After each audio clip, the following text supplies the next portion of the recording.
Hello, I'm Chris Cashman. Welcome to News on Main, the place to get connected with the latest small business news.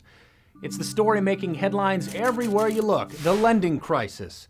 The National Small Business Association says lending is at a 17-year low, discouraging news for small businesses, which account for half of America's workforce. The crisis has made it nearly impossible for small business leaders to start up or expand. A self-proclaimed poster child of the credit crunch is a company out of St. Paul, Minnesota called J.W. Hume, a 100-year-old maker of high-end bags and accessories. In Smart Business, co-owner Jennifer Garino shares how their aggressive growth collided with the recession. When we decided to go direct to the consumer, one of the things that you have to do is you have to make sure you have the inventory. And at the time, we needed to have big production runs of 100 or more to really keep our margins where they needed to be. So it was a heavy investment. We had a lot of cash on our shelves. We also decided to invest in prospecting through catalogs, up to $350,000 a year. So though that was part of our strategy and our growth strategy, it was an expensive one. When the recession really hit, the banks really changed their way of working with us. They tightened their lending limits. They did not renew our working capital lines. Our partner went away. So we began the year not knowing how we were going to run the business through those cash-poor seasons. Without access to credit, Jennifer put in $100,000 of her own money to pay the bills.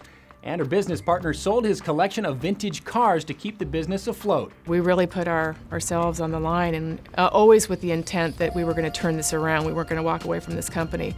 But it was scary. You have your own mortgages to pay, and so that was tough. But that's how we really kept it going until we found a partner. Jennifer says many investors saw blood in the water, making it important for the company to take their time to find the right fit.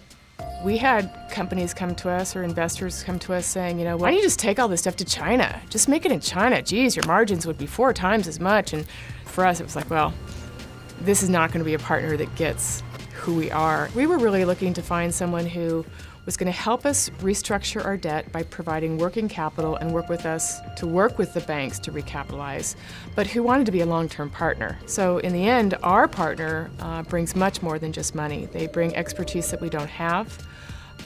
They bring, I think, marketing opportunities that we didn't have. They did an absolutely fantastic job of doing due diligence.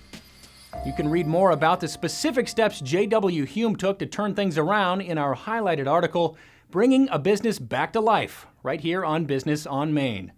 Perhaps the most frustrating part of the crisis is that even the experts have conflicting opinions. In Connected to Maine, our small business finance expert Susan Schrader says the main reasons for the lack of lending are credit score requirements are simply too high, the way lenders value business assets has changed, and scrutiny over receivables has intensified. Your customers are your ticket to a new bank loan.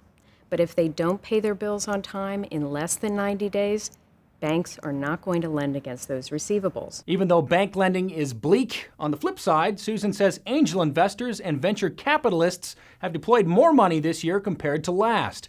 As a 20-year veteran of the venture finance community, she says what surprises entrepreneurs the most is the level of grilling they face. Susan reveals what you must do when trying to land an investor. Go out and ask as many business people, preferably business people who have invested in privately held companies in the past, to come up with 10 reasons why they would never invest in your deal. If a VC asks you a tough question, say one of the reasons why we're here with you today is to get your feedback and have your input on tough strategic issues just like this one. If an investor says no, don't burn bridges. Just because your deal may not be right for this particular investor doesn't mean they may not be able to refer you to another investor who's a better fit for your company.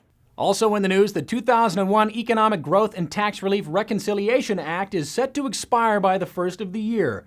First passed to stimulate the economy after 9/11, the act offers small business tax reductions that would return to previous levels come 2011. Congress is currently talking about the possibility of an extension. If you once had a business that didn't make it, well, here's your second chance. Enter to win $150,000 to start a new business and be featured on a new Business on Main web series called Second Chance. To apply, just click the link to the right. It's right there. It's that easy. And that's your News on Main, the place to get connected in small business. Thanks for watching.